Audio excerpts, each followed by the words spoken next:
So far, we discussed about a lot of concepts in Kubernetes. What is Kubernetes? The architecture of Kubernetes and the Kubernetes objects. Like the Kubernetes objects are workloads which we use to deploy our applications. So now, what type of Kubernetes cluster we used? So far, it's a self-managed Kubernetes cluster. Self-managed Kubernetes cluster. So in self-managed Kubernetes cluster, right, you have to manage the cluster yourself.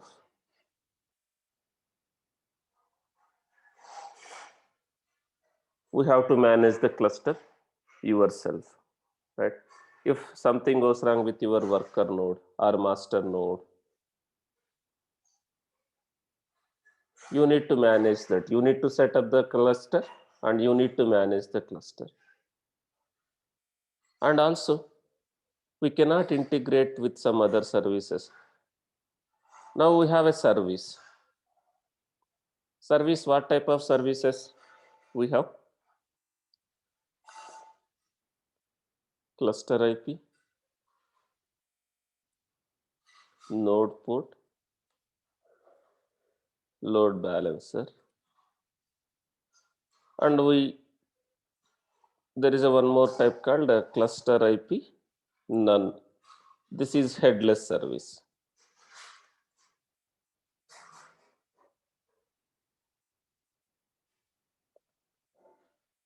So now we created a services to access the applications which are running in a Kubernetes cluster.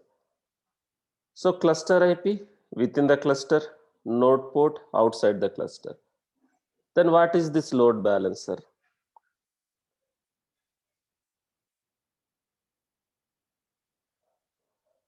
How we are going to access, right? Now when I use node port, how we are accessing? Node IP and node port. What is the node port range? It is in 30,000 to 32,767. But can we ask end user to access something like this? And also in real time, your nodes might be running in a private subnets also, where we don't have internet, where your node will not have a public IP. Are we going to access the applications which are running in a Kubernetes cluster using directly that node IP? That node can be master node or worker node.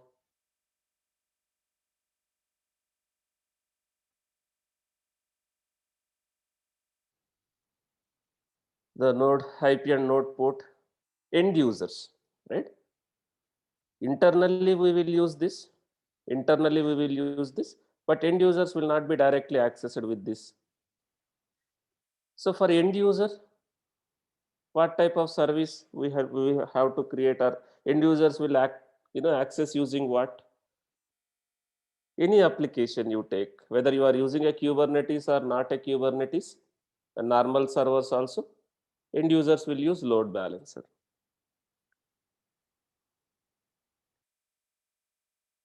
This load balancer, right?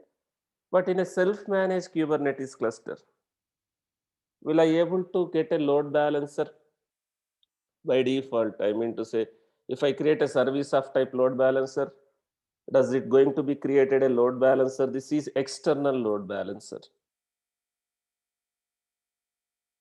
Are we going to get a load balancer, right, in a self-managed Kubernetes cluster? Or we need to manage this one also manually? So in self-managed, you will not get the service of type load balancer, right? Now, if I go for managed Kubernetes clusters, Managed Kubernetes clusters. What is managed? Like the cloud providers will manage. Like you have EKS, AKS, GKE. If I go for a managed Kubernetes cluster, the managed Kubernetes cluster will support a service of type load balancer. It will create a load balancer. We can able to create a service of type load balancer. So the load balancer is nothing but external load balancer. In AWS, what is the load balancer service? Right? ELB. In AWS, when I create a service of type load balancer in Kubernetes cluster, I will get one external load balancer, Elastic Load Balancer, ELB.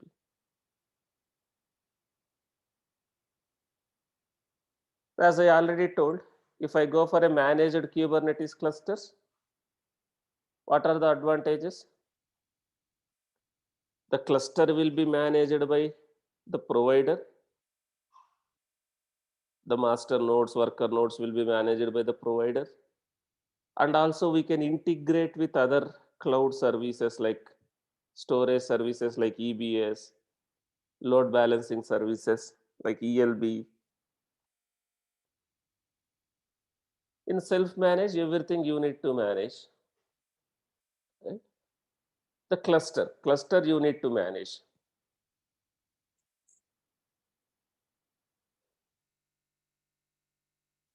So when I go for managed Kubernetes cluster, that AWS, the providers will manage. The more features you will have, the more charges, right? The charges is applicable here, EKS, right?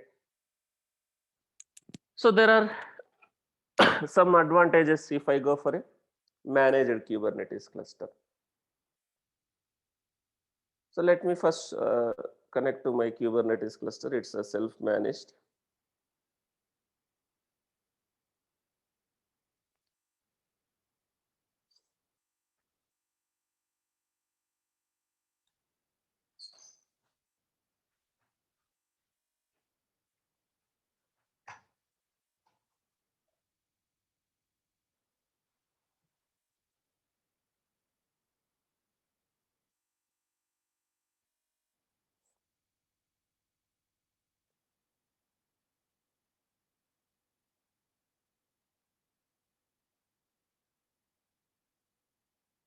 So even though I have a Kubernetes cluster in AWS, it's not managed. It's a self-managed, right? It's a self-managed Kubernetes cluster. Now let's assume something goes wrong with your master or your worker. We are going to have issues. And we cannot create a service of type load balancer.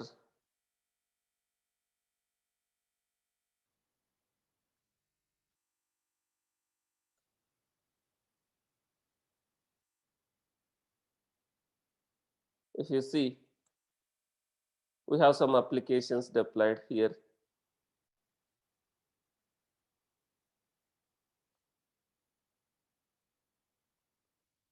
And when I create a service of type load balancer, we will not get the service of type load balancer, right? Let me show that.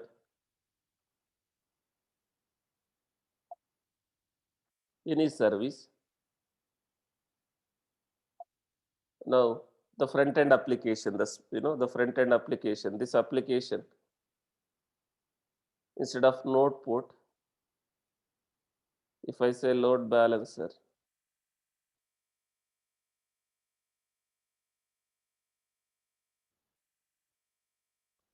if you see as of now,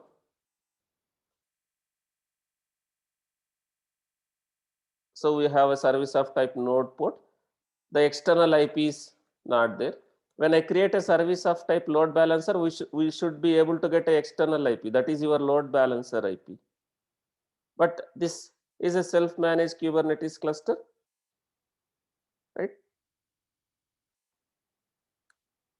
We will not be able to create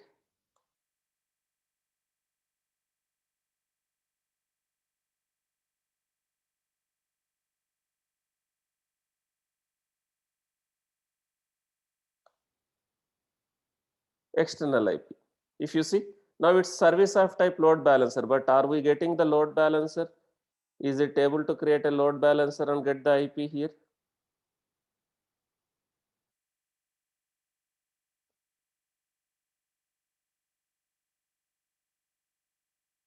So this is self-managed Kubernetes cluster. And also if something went wrong, now let's see, one of the node is not healthy. If you see, one of the node is not healthy. It's not healthy. It's not running, right? Am I getting another node? Suppose if you see some parts are having issues, right? Am I getting another node? What if this node also went down? This is not running well. Let me restart.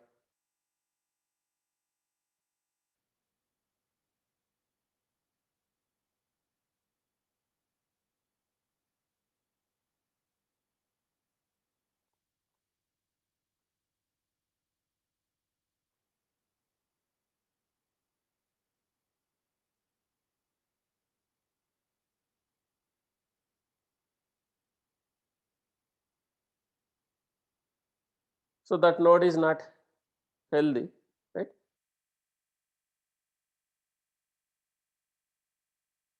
We have to fix the issues ourselves. So instead of this, I can go for a managed service, managed service, managed Kubernetes service. So we have a different types of Kubernetes right setups, right? Self-managed Kubernetes cluster using Kubidium, which we have done, or I can go for a managed Kubernetes cluster, EKS, AKS, or GKE. And we have a one more way of setting up a Kubernetes cluster called KOPS. What is this? As I told earlier, Kubernetes operations is a software using which we can set up production ready, highly available Kubernetes cluster. KOPS will create basically launch configurations,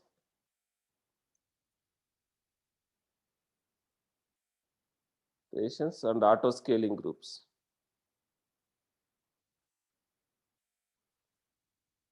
In cloud, basically AWS, it will create launch configurations and auto scaling groups in cloud for master and workers. So it will create two auto scaling groups and two launch configurations. So then who will manage the master? Who will manage the workers? This software is just we are going to use to create a auto scaling group and launch configurations, because we cannot create a launch configurations ourselves because the setup, the user data, the instructions which we are going to define in the launch configurations, right? So the servers will be created by auto scaling. So the required software should be there in that servers, right? What softwares is required? You need a Docker software, you need a Kubernetes related softwares. So you should not do anything manually. The installation, the setup needs to be fully automated, right? So we can use this software, KOPS software. Using KOPS, we can set up a production ready, highly available Kubernetes cluster. So KOPS will create a launch configurations, one for master and one for worker, two launch configuration, and one for workers, two launch configurations. And it will auto scaling groups again, one group for masters and one group for workers. So the worker auto scaling group will use worker related launch configuration. The master auto scaling group will use master related launch configuration. So if something goes wrong with, we already discussed auto scaling groups and launch configurations as part of AWS, right? So we created auto scaling group for a normal Tomcat servers. We can leverage this one for any requirement. So COPS is going to create a launch configuration and auto scaling groups for Kubernetes machines, masters and workers. So if something goes wrong with your master, or if something goes wrong with your worker, who will manage the machines now? Do we need to manage ourselves, or who will manage? Basically, it's AWS auto scaling groups. So we can use this one also. So we have a recorded video which is available in our YouTube channel. Right, you can go through that. If I'll suggest you to set up a Kubernetes cluster using COPS also. I'll share the record, the instructions. So we have a video here. Kubernetes setup in AWS using COPS. Right. I'll share this recording with you. By following this, you can set up a Kubernetes cluster in AWS using COPS. Now we have one more way called EKS, Elastic Kubernetes Service. Elastic Kubernetes Service. It's a managed Kubernetes cluster in AWS. If you are using Azure, you have a Azure Kubernetes service. If you are using GKE, you'll have Google Cloud, Google Kubernetes Engine.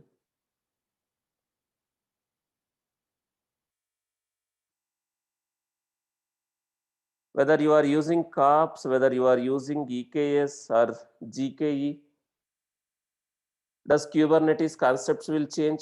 Like we have these namespaces, pods. Is Kubernetes concept will change? Services, volumes, RC, RS, DS, deployment, stateful set, volumes. You have RBAC, right? Which we will discuss. Role-based access control. You have a service account. As part of this, you have a service account. Cluster role.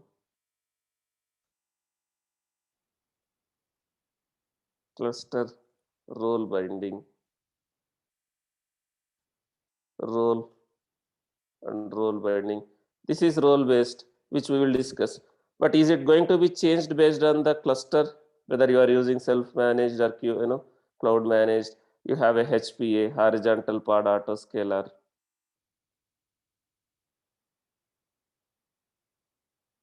And we can use Helm also. I will come to that. These are not specific to any type of cluster. It's not specific to any type of cluster, right? It's remain same. But only what is the advantage, right? We can use some additional features in self-managed Kubernetes cluster, right? If I want to create a service of type load balancer, I don't have an option upfront, right? So we need to somehow manage yourself by using some other softwares. You need to deploy some other options, some other softwares to create a service of type load balancer in a self-managed Kubernetes cluster. But when I go for this COPS or when I go for this EKS, AKS or GKE, will I able to leverage the load balancer services which is offered by the cloud? When I create a service of type load balancer, in this cluster we will be able to create a load balancer services. And also, can I use the storage services like EBS in case of AWS, the EBS provisioners, the volumes, right? So we will be able to integrate with some other cloud related services in case of these. But except this, wherever it's a Kubernetes cluster, it's a Kubernetes cluster. If you want, you can deploy Prometheus and Grafana in self-managed Kubernetes cluster also. You can set up, it's just an application, right? You can set up Prometheus and Grafana also in a self-managed Kubernetes cluster, right? You can deploy your Kubernetes applications using Helm in a self-managed Kubernetes cluster also. These concepts will not vary, but the cluster, right? If your cluster is having issues, your Kubernetes master is having issues, worker is having issues, in self-managed, you need to take care. Will you be able to scale your cluster in case of self-managed? Suppose your cluster itself is running out of resources. No. You can scale your pods provided you have enough resources in the cluster. Provided you have enough resources in the cluster. But you cannot scale the cluster. But when it comes to these managed Kubernetes clusters, EKS, AKS, right? Cluster will be managed by the provider. You can scale your cluster also. So we have one service called EKS in AWS.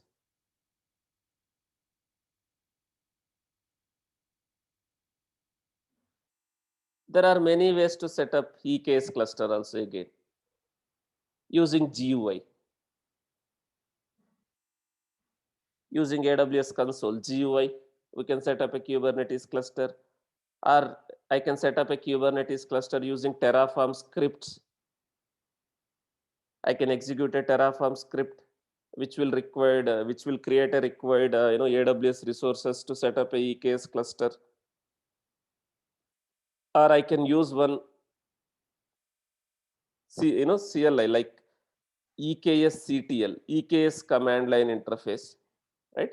One software EKS CTL. The way you have a AWS CTL command line, you can install one EKS CTL software. Using that, you execute EKS CTL related commands, right? You can create a cluster.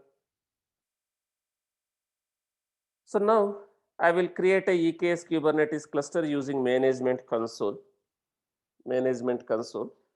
and I will share the Terraform script using which also you can set up a Kubernetes EKS cluster. Now, what is EKS?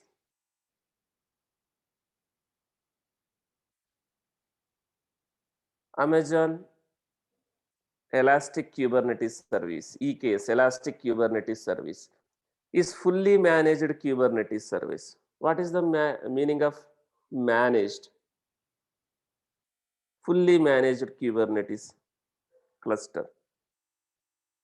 EKS is the best place to run Kubernetes applications.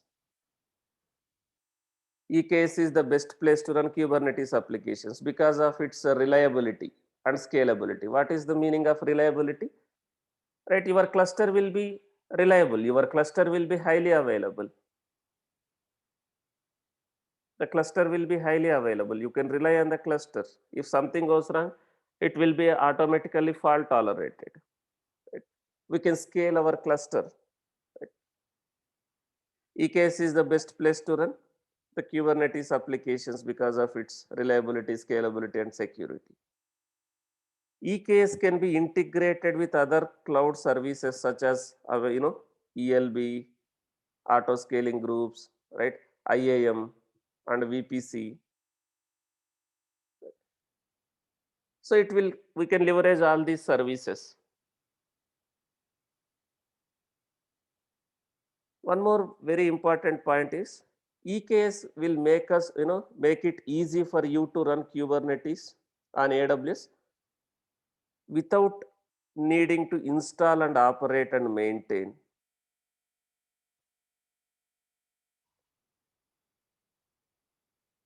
It will make it easy for you to run Kubernetes on AWS.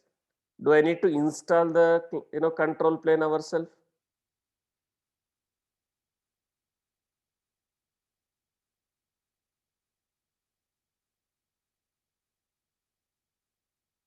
Do I need to set up the control plane myself? Right? If I go for a EKS,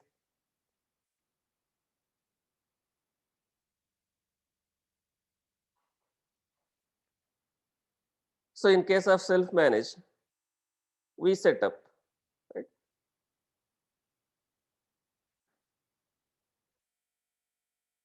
In case of self-managed, we set up the control plane. We are managing the control plane, the master components. But when I go for a EKS, we no need to install, we no need to operate, or we no need to maintain our control plane. Then who will manage the control plane? We will have a managed control plane.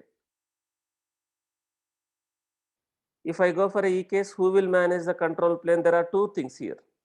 Control plane. What is control plane, guys? Your master machine components. What are the parts of control plane? In the Kubernetes architecture we discussed.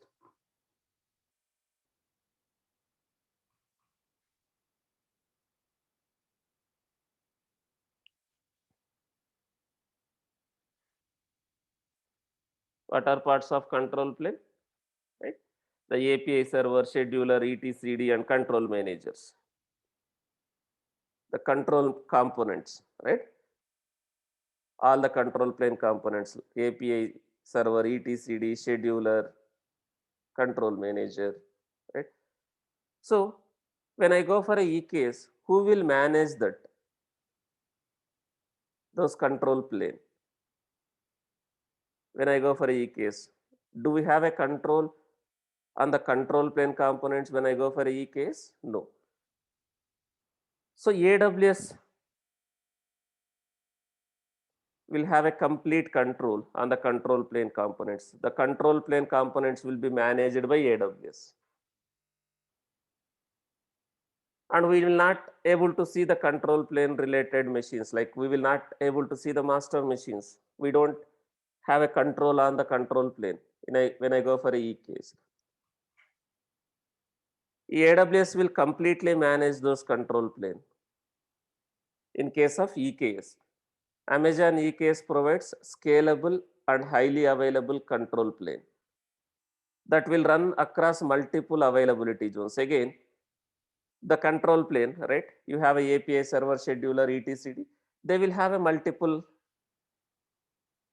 like multiple replicas of a API server, multiple replicas of etcd.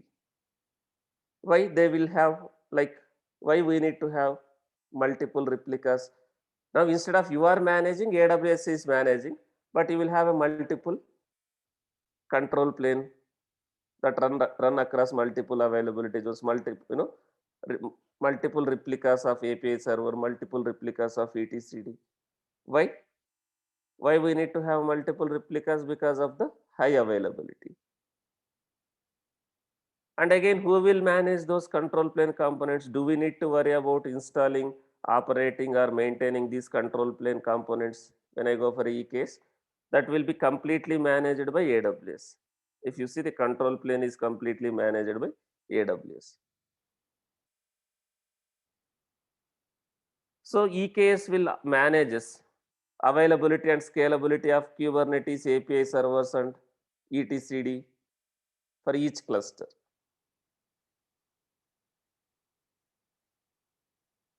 And in our account, in the customer account, in our account, what we have to manage, right? I mean to say, what we need to create and attach to this control plane.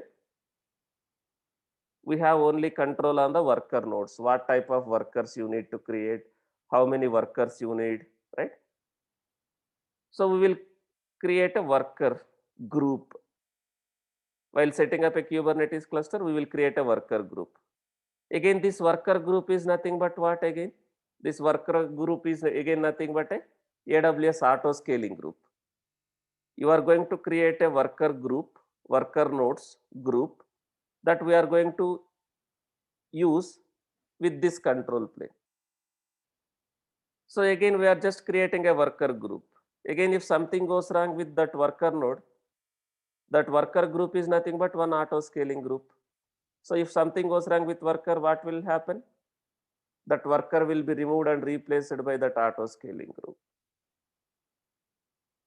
So when I go for a EKS, the complete control plane, AWS will own. We will not have any control. But what is the difference between the KOPS cluster and EKS cluster? When I created a Kubernetes cluster using KOPS, how different is that from the EKS? So when I go for a EKS, this control plane will be completely owned and managed by AWS. You will not have access to this control plane. That will be managed by AWS. But when I go for a KOPS, the master machines also managed within our account. But who will manage? There will be auto scaling group. There will be auto scaling group which will manage your master machine. When I go for a KOPS. In KOPS, we have auto scaling group. That auto scaling group will manage. You have a access or you have a control on the control plane components in case of KOPS. When I go for a EKS, this will be completely owned and managed by AWS, the control plane components. Now the charges, how the charges will be applicable in case of EKS? Control plane charges plus worker node charges. Worker node charges is based on what again? Based on instance type, based on the instance type and based on number of worker nodes. And control plane charges. So AWS will charge for the control plane, EKS. If you see EKS charges, right? They will charge for a control plane separately, the worker node separately. So AWS will charge, if you see, $10 per hour for each EKS cluster that you create. This is control plane charges. $10 per hour for each cluster.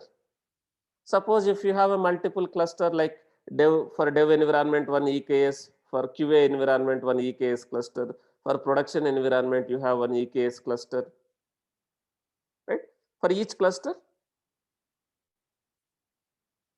this much for a control plane. And again for worker nodes, based on the number of nodes and based on the number of based on the instance type. Now, let me create a cluster, EKS cluster. So what are the prerequisites? I need an account with admin privileges, because if I don't have a EKS policies as a normal AWS user, if I don't have a policies, I will not be able to create. Now, and I need one machine, right? I need one machine to manage or access the EKS cluster using kubectl, right? I need a client machine. That client machine can be anything, right? That client machine can be your developer machine, developer laptop, or that client machine can be Jenkins server, or like just one normal server where you need to access the Kubernetes cluster, EKS cluster using kubectl, right? What is kubectl? Kubernetes CLI, using which you can access the Kubernetes cluster. Right? You need one machine to access that cluster, whatever cluster you are going to create. First, let me create a cluster. First, let me create a Kubernetes cluster using console. Using console. So let me terminate all these servers. These are self-managed Kubernetes cluster servers. So let me terminate. I don't want these servers anymore.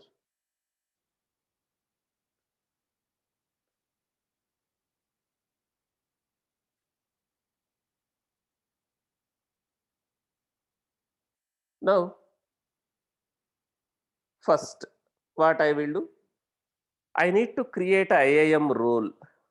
Before I create a EKS cluster, I need to create one IAM role.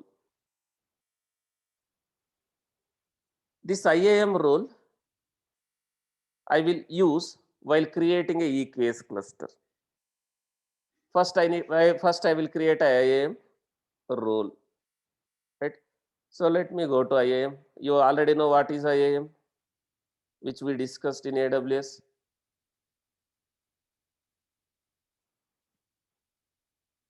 Let me go ahead and create one IAM role.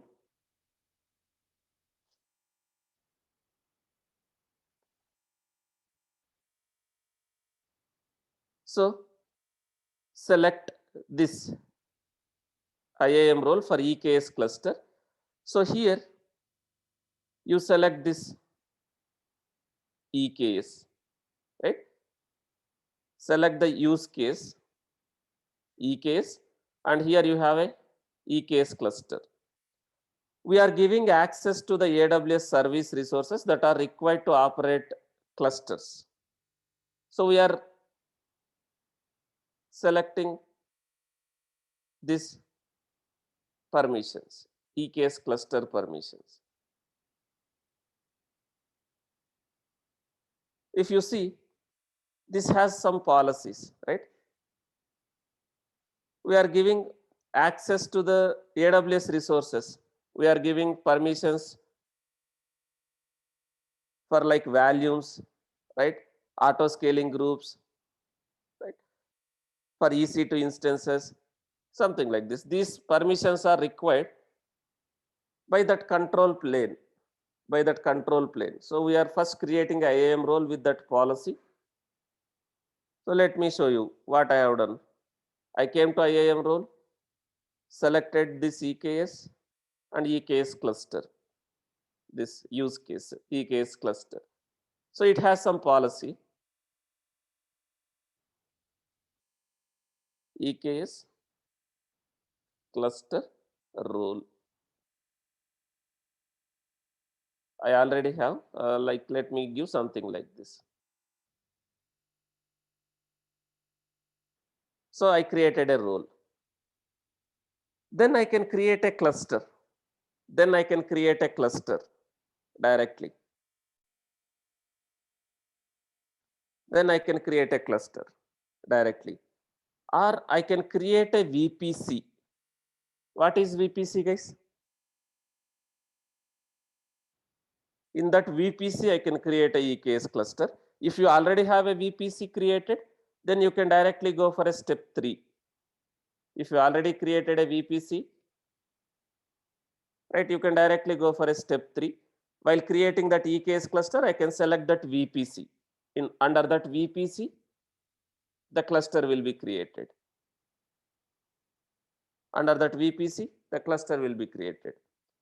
If you don't want to create a VPC, you can still go ahead and create a EKS cluster. You have a default VPC, right? You have a default VPC for you. You can go to EKS cluster.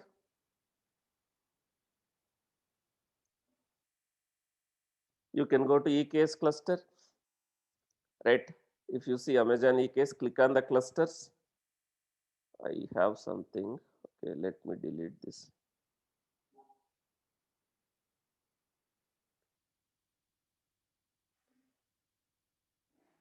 So you can go here and you can create a cluster and you can select right?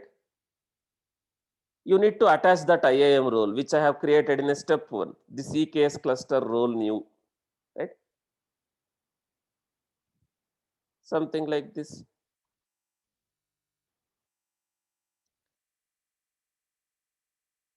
And here you can select that VPC under whatever VPC you want to create.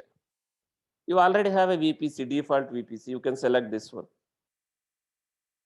If you don't want to create a VPC, if you don't want to go for this, right? Or if you don't have a VPC, you can create a dedicated VPC, dedicated network, under which you are going to create this EKS cluster, under which you can create a EKS cluster, right? So let me create the VPC just to demonstrate. So here, how can you create a VPC? Again, you can create VPC manually using console, which we have discussed in AWS, or you can use Terraform, or AWS is having one service called, AWS is using one service called CloudFormation. AWS is having one service called CloudFormation templates, right? So you can create a VPC using CloudFormation template also, just in the form of YML, right? We are defining that, we have that.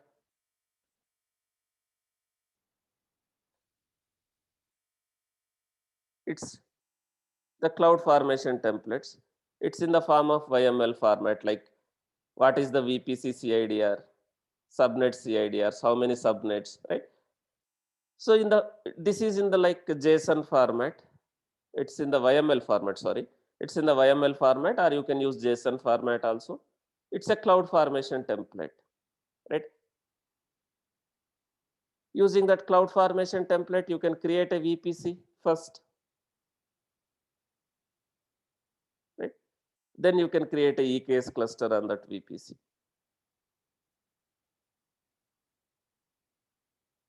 So let me go to that service CloudFormation.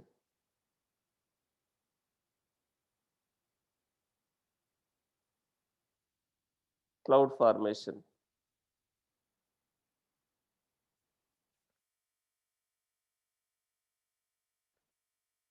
So this I have done for a previous.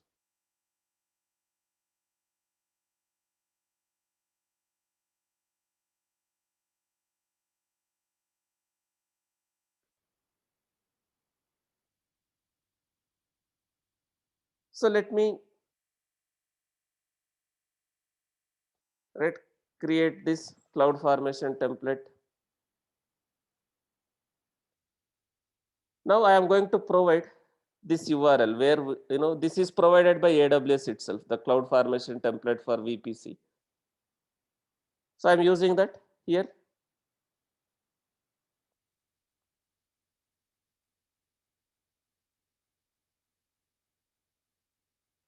Click on next, right? So I'm just giving some name, stack name.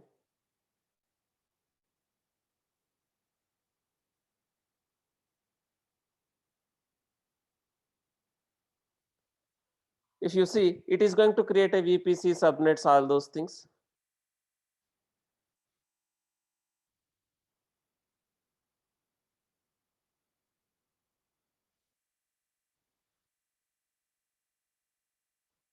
Let me click create.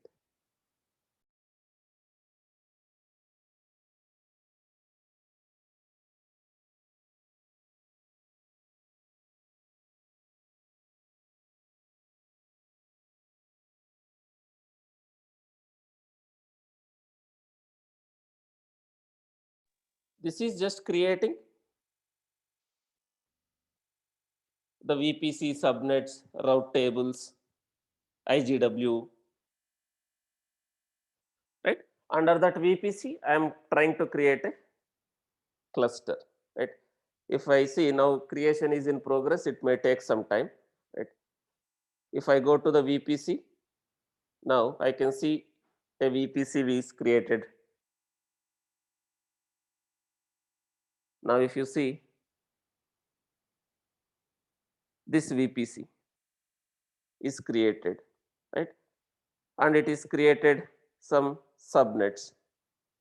It created how many subnets for that VPC? It has created 2 private subnets, 2 public subnets. Total 4 subnets has been created. So now I'm trying to create a EKS cluster in that VPC. So where the worker nodes will be created under which network? If I create a cluster on that net VPC, right? While creating a EKS, I will select this VPC. I will select this VPC. So the cluster will be created under this VPC.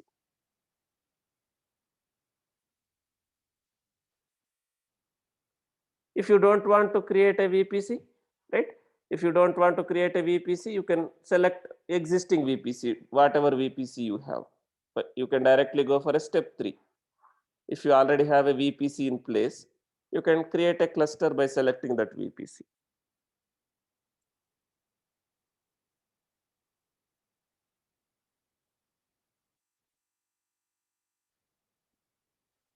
So this, it will take some time.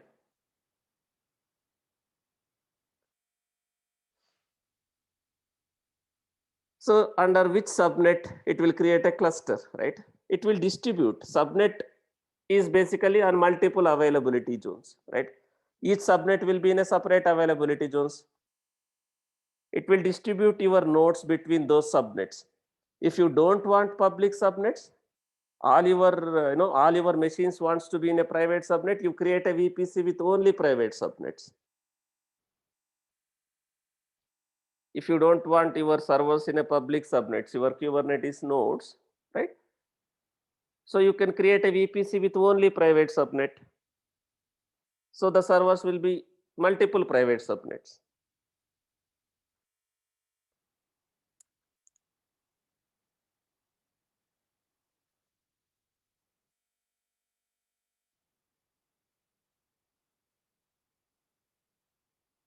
So now it is going to take some time.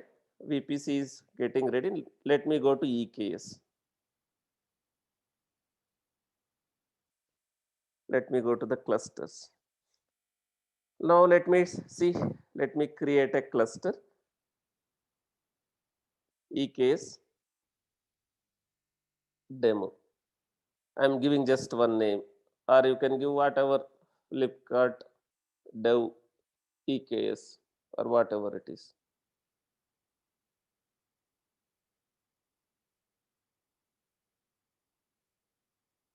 Now what version of Kubernetes? So EKS supports what is the latest version? I mean to say, what is the present Kubernetes version? It's 1.2.0, but EKS is only supporting 1.18. Guys, whenever you are explaining, suppose sometimes in the interview they may ask what version of Kubernetes you are using. Don't tell that latest version. Now the latest version is 1.0. Any software, we will not always run on the latest version, just 1 or 2 versions just before. Like we will use stable versions, right? So it is not supporting as of now the latest 1.2.0 EKS. It's supporting only 1.18. So select the what version of Kubernetes you want to have in that cluster. And here role. I am giving permissions to the EKS to manage AWS resources. So we created one IAM role, right? In step 1, that role I am selecting here.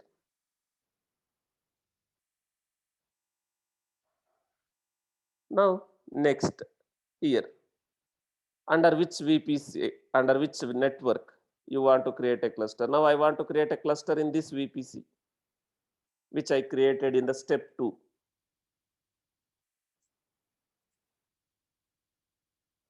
Now it has 4 subnets. All the subnets has been selected. All the subnets has been selected. If you don't want your cluster to be in a public subnet, still you have an option here. You can delete, you can you don't select.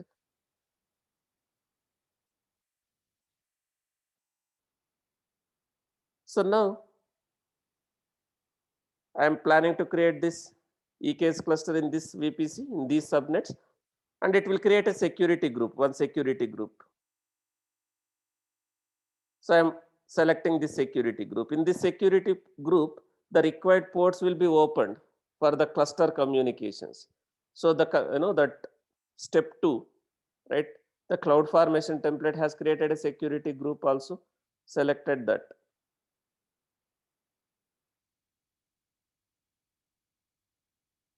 Now here, cluster endpoint access.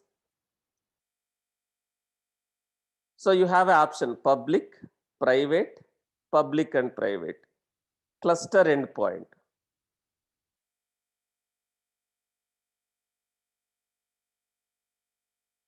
So what is the meaning of cluster endpoints? Now I want to communicate with this cluster, API server. I want to communicate with this cluster. I want to access the API server. If I select private, right, you can communicate with Kubernetes API server within the network, within your VPC, or you should have a peering connection. If your client machine is in different network, you should be attached to that network. Then only you can access. If my cluster endpoint is public, what does it mean? From any network, I can communicate with API server. If you select this public and private, right, you will be able to access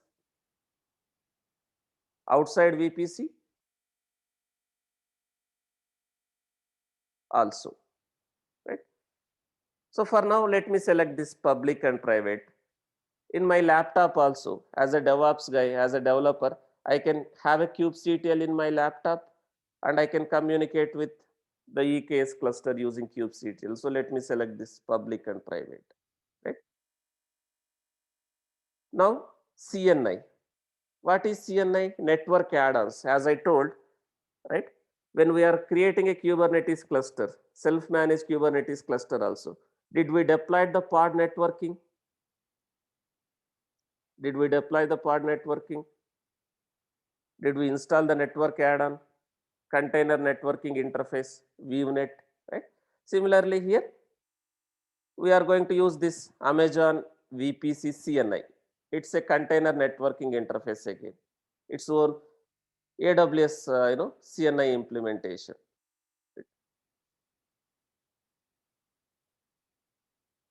Now, if you want to enable logging, CloudWatch logs for API servers, scheduler, right? All those things you can enable. For now, I am not enabling this. Now let me create a cluster. The cluster. I created a cluster. What is this as of now? I just created a control plane. I just created a control plane. So who will install, who will manage those control plane machines, API server, scheduler, etcd? Can I see those in my account, in the customer account in the here? I am a EKS customer, right? Will I able to see these details, these machines, right? Who will manage now this control plane, whatever I created? It will be completely owned and managed by AWS. I just created. Now who will set up the API server, etcd, all those stuff that will be done by AWS. Now I just created a cluster. Now the API server endpoint is set to be created. Now, did I add a worker machines to this cluster? Did I add worker machines to this cluster as of now?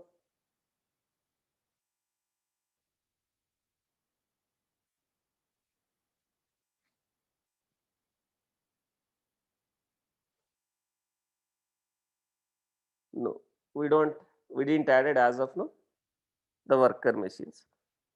So now I will add that in a while, but now how can I access this EKS cluster? Suppose, let me see.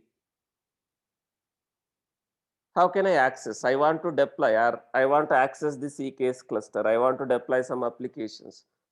How can I access this cluster now? Suppose you have one machine that can be a Jenkins machine or any machine. How can you access that cluster? Now I created a EKS cluster in AWS.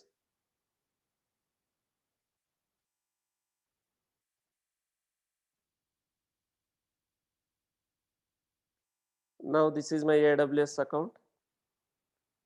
I am in Mumbai region. I am in Mumbai region. I created a EKS control plane. As of now, only control plane is there.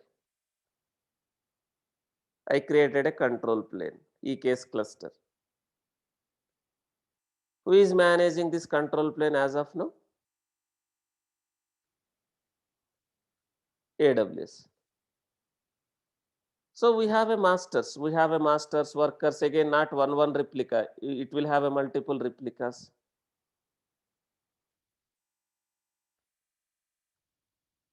This is control plane, you have a API servers, you have schedulers, all those stuff. Now how can I access this Kubernetes cluster from this is, let's assume this is DevOps or developer guy. DevOps guy or developer. This is their laptop, their system. They want to access this one or some server. Within AWS, I have some server, Jenkins server.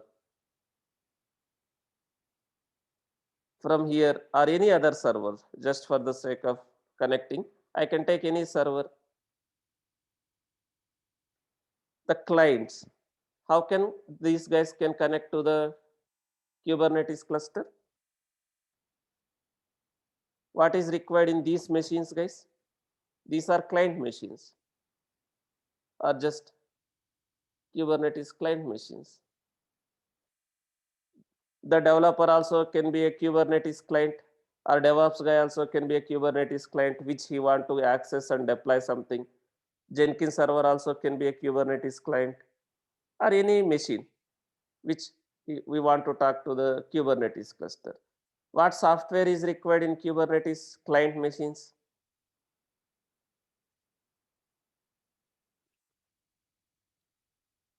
What is required?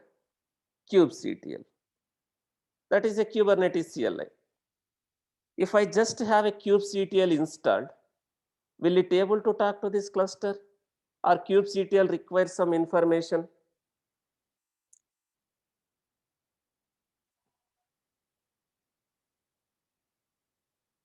Guys, you no need to execute that worker command and all those things, right? You just add a worker group, it will be automatically join that cluster. Now I am only talking about the client. How can I access the cluster? It's a managed Kubernetes cluster. You no need to install the softwares. That completely taken care by AWS. Now I am only talking about the client. How can I access this cluster?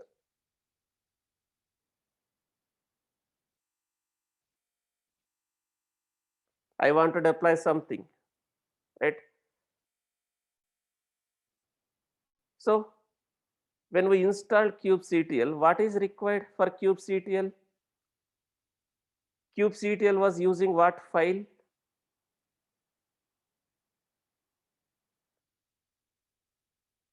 kubectl was using what file? There is a file called config, kubeconfig. That file has the cluster information. The file has a cluster information like your API server details, where exactly your API server is running, and all those stuff, right? Now, how can I get the kubeconfig? If it is a self-managed Kubernetes cluster, or if it is a COPS cluster, I can SSH to my master machine and I can get that conf file.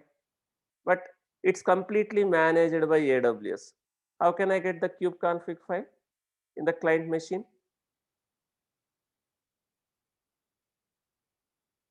How can I get the kubeconfig file in the client machine? Basically with the help of AWS CLI. With the help of AWS CLI. I can execute some AWS CLI command which will get the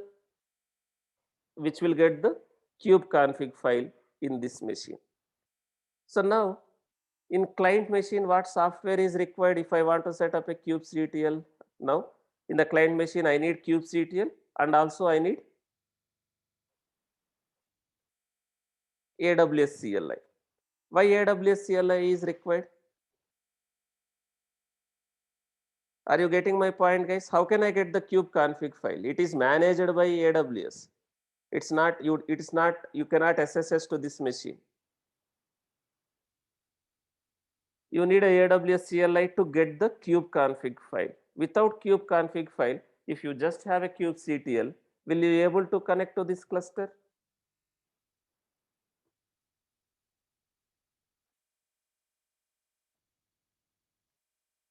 No, right? So now let me create some client machine, just Kubernetes client machine.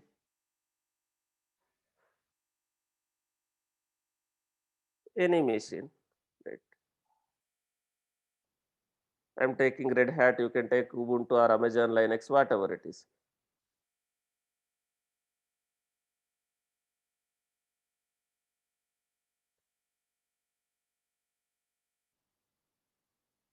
This is Kubernetes client machine. This can be a Jenkins server also.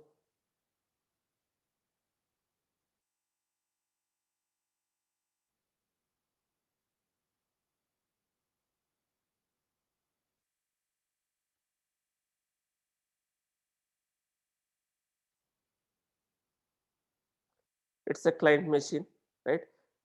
It's a just one server. This can be a Jenkins server, whatever server. Let me connect to this server.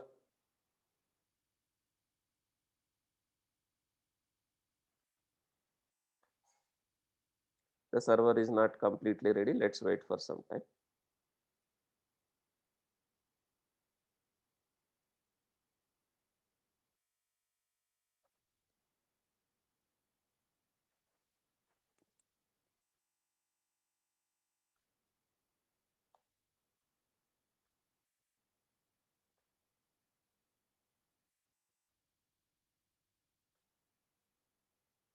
The server is not completely ready.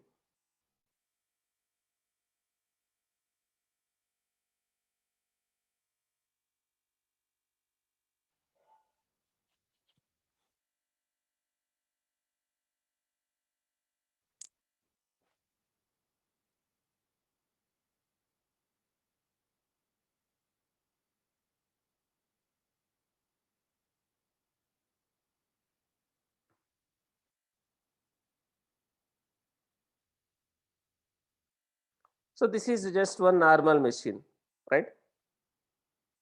Now, if I want to connect to Kubernetes cluster, I need kubectl software. Do I need a kubectl software? As of now, we don't have. Let me install kubectl software.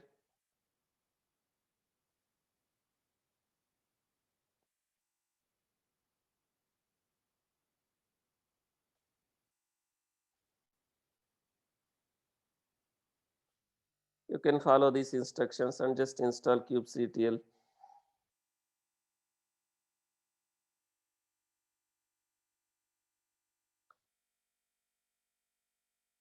Downloaded the file.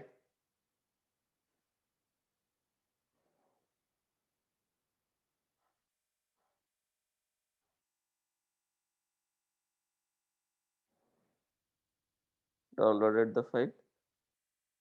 Now let me install.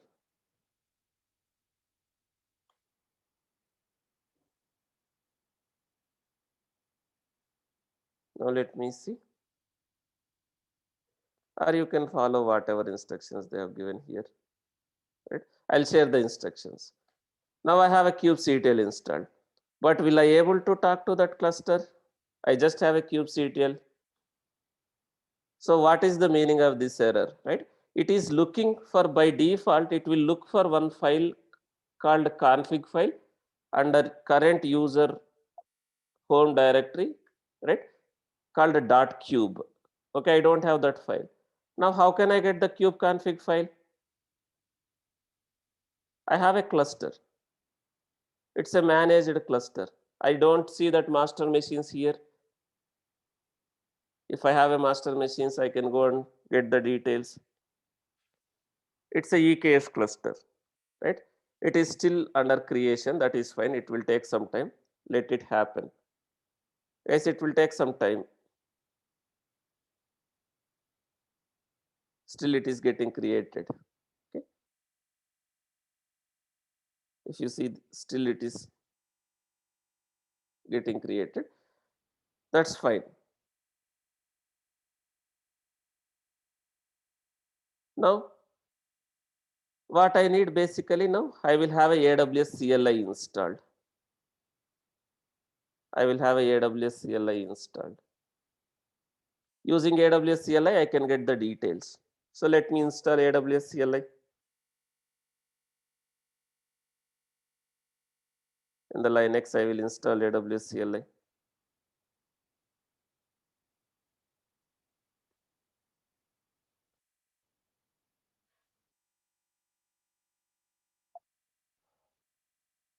Downloaded the AWS CLI zip file. Extract that zip file. If you don't have one zip, install that.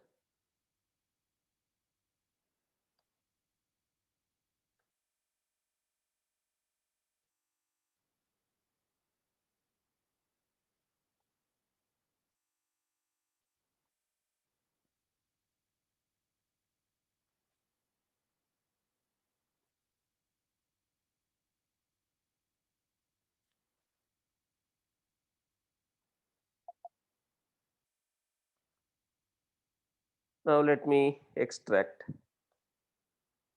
and let me install AWS CLI.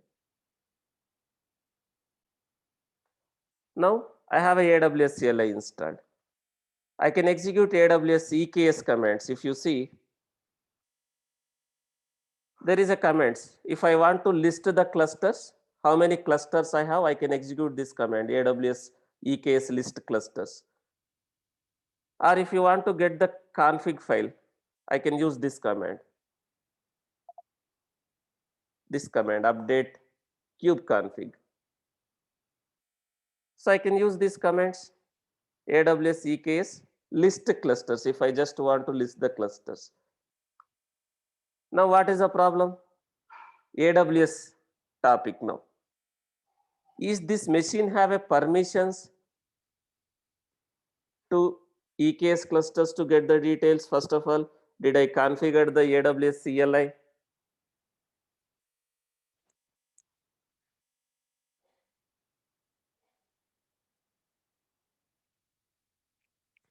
So this AWS topic, right? Now what I will do for now, I will configure AWS root user credentials, root user access key and secret key. I will configure for now in this machine. I will configure root user access key and secret key. Root user in the sense the guy who has access to the EKS cluster.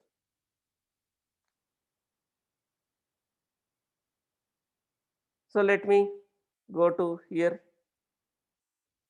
Let me see. I will use this root user credentials for now. This root user for now, does this guy will have a permissions? Because he is a root user, right? Does he have a permissions to all the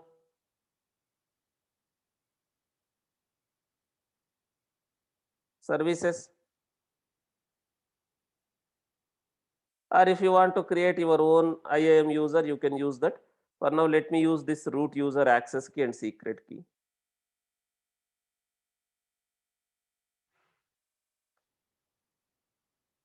This is the root user access key and this is the root user secret key.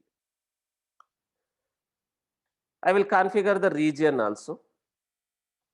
So what is the region? My region, under which region? AP South.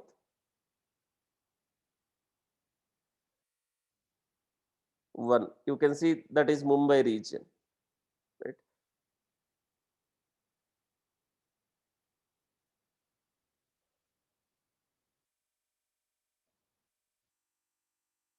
If you see the Mumbai region, AP South 1, this. So I am trying to use, mention that region, under which region I have. The preferred output format, if you want to see in a table format, you can see in a table format or JSON format, this AWS CLI, right? Now, will I able to list the clusters? I am just listing the clusters. Now, how many clusters I have? How many EKS clusters I have?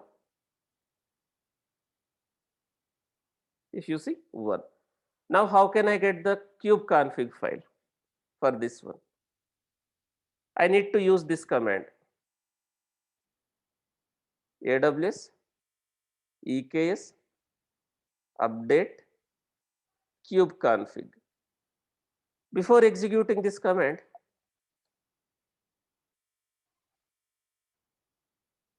do I have that .cube folder and that config file as of now?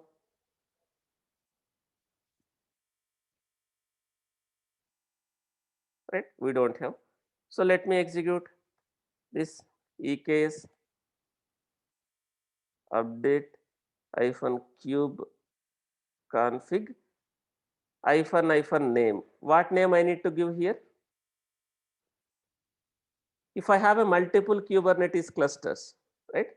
To which cluster you want to get the cluster name?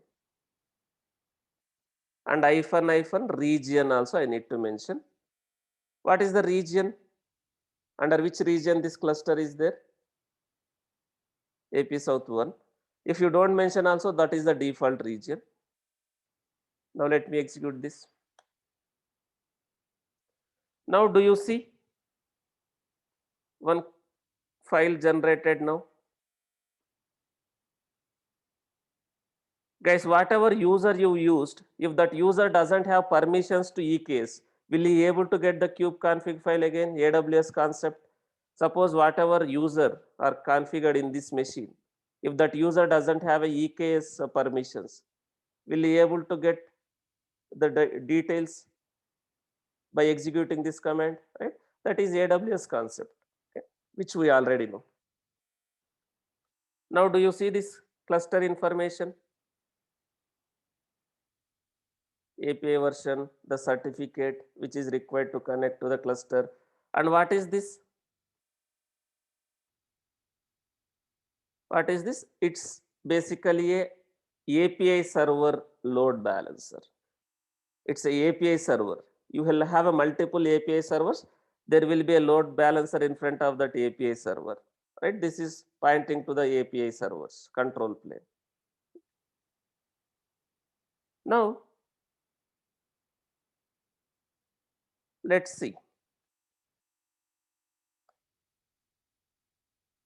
Will I able to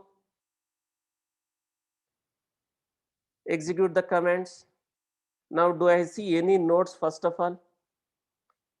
Do I have any nodes first of all? Nodes.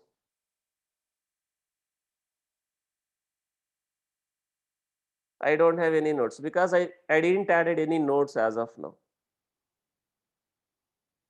If you see, you have these many namespaces, kube system, all those namespaces.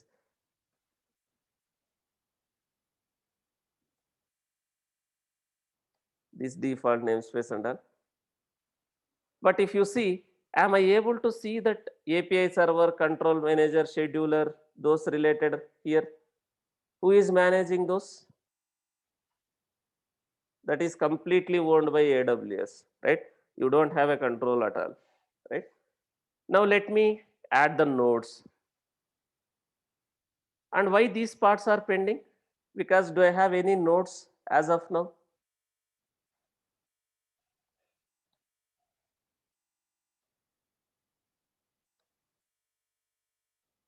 Do I have any nodes as of now to deploy these pods?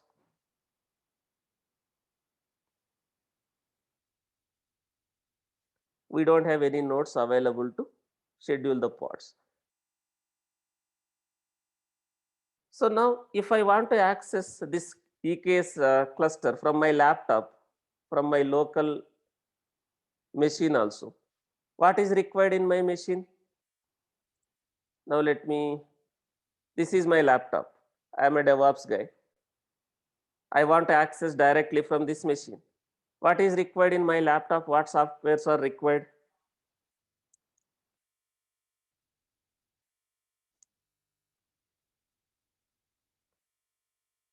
kubectl and AWS CLI. So I have a kubectl installed already. I have a kubectl installed already.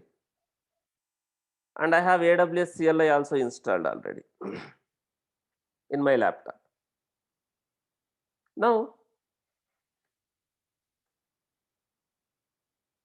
let me delete if I have anything. Now, will I able to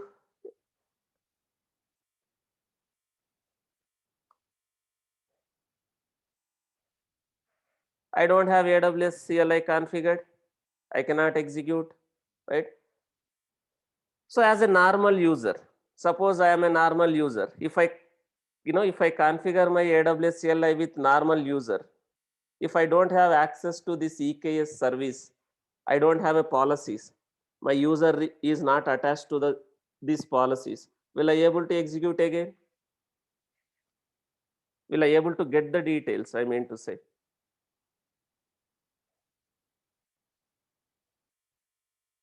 right? You will not able to get the kubeconfig file, even though you get the kubeconfig file. If you are doesn't have a permissions, you cannot connect to the pod, right? So now let me use this machine itself for now. I have a cluster, but I have not, I don't have any nodes.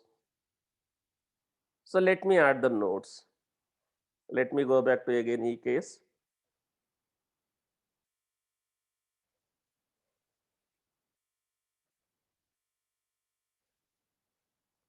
Let me go back to the cluster. My cluster is ready. I don't have a workers. Let me go to this, click on this, go to configurations, compute.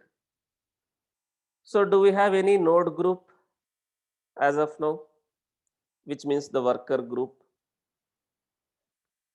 So I will create a node group. I will create a node group. Click on this. I will say EKS nodes, right? Before doing this, I need to create one IAM role. I missed that step. I need to create a IAM role for my worker machines also. I need IAM role for a worker machines also that will have these policies. Amazon EC2 container registry, ECR, read only policy. What is ECR, guys? We need ECR permissions. What is ECR? It's a registry where we can maintain the Docker images, private registry. So if worker nodes has to download images from ECR, that worker machines, don't we have a permissions in the worker machines, right? So how can I give a permissions to the nodes, the machines using IAM role? So I will create IAM role with these policies and I will use that IAM role while creating a worker group. So let me go to IAM first. I will create IAM role for the workers.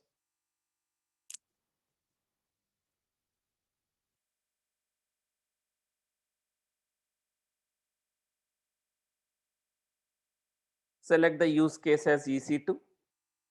Now you should have all these permissions.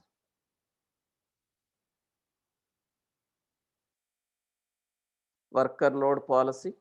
This will also have some permissions, right? These permissions and also this CNI, container networking interface, that policy. Then ECR, Elastic Container Registry policy. So I am creating a role with these policies.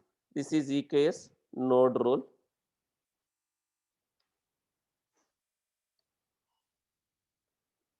Now this I will use when I am creating a worker group.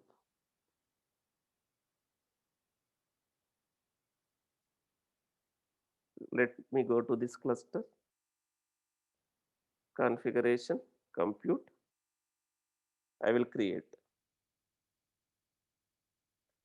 I will use that role, that node role, which I created just now, right?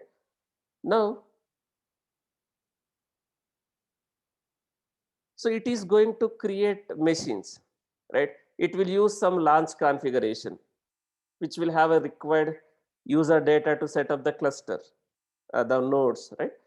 So you just need to select the AMI, what type of AMI. So it is supporting Amazon Linux machines. I am using this on-demand servers, and what type of servers you want to create. For practicing purpose, right, you can select, you don't have a T2, so you have only T3.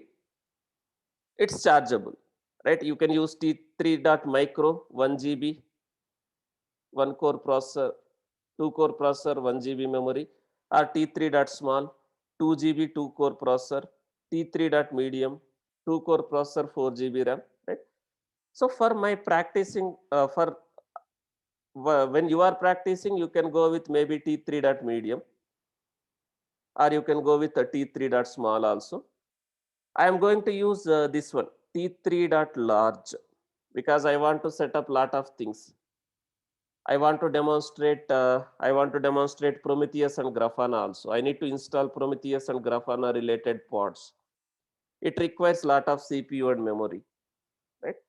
So for practicing purpose, I am taking this 8 GB RAM and 2 core processor, T3.large worker machines. And the disk size, if you want to reduce, you can reduce just 15 GB of EBS or 20 GB, whatever. And here group size, minimum 2 servers, maximum how many servers based on your requirement. Now I will say maximum as, let me say maximum as 5 servers. Minimum to maximum 5. So how many nodes will be created as of now? How many worker nodes will be created as of now when I create this group? I can scale my cluster up to how many nodes? I can scale my cluster up to how many nodes? 5 nodes, right? Based on your requirement, you can say minimum 4, maximum 20 also, based on your requirement, right? Let me say minimum to maximum 5. Now under these subnets, it is going to be created. Now let me use this key pair. If I want to SSH to those worker machines, I will use this key pair. It's for worker node only. Whatever I am creating, that is for worker node only. What I am doing here, I am creating a node group. Master will be completely managed by AWS, right? Master is completely managed by AWS. Already you have a control plane. You have a control plane. I am able to communicate with our control plane, right?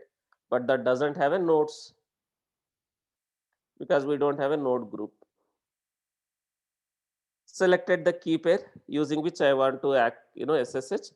I am allowing SSH access for all the machines like 0.0.0/0, 22 port is open. Now let me create a worker group now. Now if we see, the moment I create this worker group, the node group here in my cluster, the node group under compute. So desired went to 4. What did I do?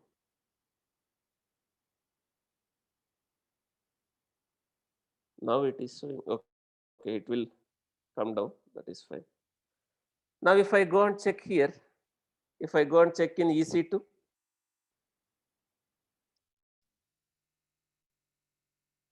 I will get some servers here automatically. But before that, I created a node group. That node group is nothing but what? That node group is nothing but what here, guys? That node group is nothing but what? It's one auto scaling group. It's one auto scaling group. If you see, it's one auto scaling group. This is one auto scaling group. This auto scaling group is using some launch configuration. I didn't created a launch configuration. This launch configuration is already available for us. It's created by AWS. It's managed by AWS. It has a launch configuration, right? So using this launch configuration, it is creating a worker machines. I no need to install softwares manually. I no need to install Kubernetes softwares manually.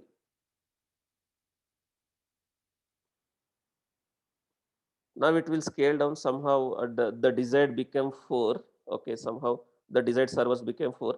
We are getting 4 servers, but since we don't have much load, it will we will get only 2 servers. Okay. Now do you see the servers are getting created? Now these servers are T3.large servers. Now after some time here, can I see those nodes in this cluster? Now do you see already it is reflecting, right? So today we just created a EKS cluster. We just created a EKS cluster. But once your cluster is ready, is there any change the way we deploy our applications, like creating a pods, namespaces, replica sets, deployments, horizontal pod autoscalers, stateful set, values, everything remains same, right? So tomorrow we'll continue, we will deploy some applications in this cluster, and also we'll be able to create a service of type load balancer, right? And we will demonstrate cluster autoscaler. Automatically we should be able to scale. For somehow it is showing desired as 4, since there is no, we have not deployed many applications, too many applications, it will scale down to 2 only. After some time, it will scale down to 2 servers only. Okay. So we'll continue tomorrow, guys.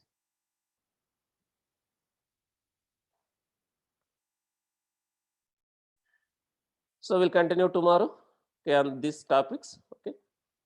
We are trying to discuss all the topics, especially the Kubernetes and Dockers in detail, because that is more important as a DevOps engineer. And we are trying to touch each and every minute point, how it is going to work in the background, right? That's why it is taking a lot of time. It's almost second week Kubernetes. Still, we need to discuss few more concepts. So the only expectation from you is you have to attend all the classes. You need to practice whatever I am discussing.